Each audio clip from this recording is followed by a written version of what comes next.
Pag ikaw ay nasa gitna ng lamesa, ang daming matang nakatingin sa'yo, di ba?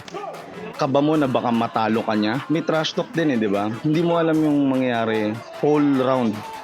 Ako si Kuya Wen, kasama ko si Coach Efren. Kami ay arm wrestler ng Antipolo Pullers! Go! Hindi kasi ito about sa muscle. Ang arm wrestling kasi is mind-muscle connection na rin, techniques, hand control, endurance. Dati kasi is braso-braso lang. Ngayon kasi full body na siya kasama.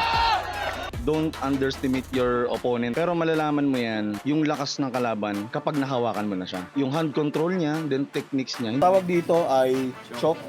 Ginagamit to para mas mapalakas yung grip.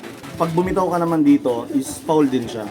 2 fouls na tinawag sa'yo, score na ng kalaban. 2 years ago, nasimulan namin ma-build yung Antipolo arm pullers. Sa ngayon, may mga pinapalakas kami mga player dito. Together with my coach Efren din. Ako kumukumpit din through super matches. At the same time, nag-organize din ng mga event. Yung mga tinuturo namin, yung mga basic, then advanced technique. Lahat naman ng sports may injury. Yung worst, yung mabalian nga ng buto. That's why, hindi kami basta-basta nagpapasali ng mga super matches, then tournament sa mga wala talagang training. Sarap sa pakiramdam na nananalo ka, lumalakas ka, yung mga dating hindi mo kayang matalo sa lamesa, natatalo mo siya. Tinuturo ng arm wrestling sa akin yung disiplina, then kung paano maging consistent ka sa ginagawa mo. Wala talagang bitawan, matira matibay.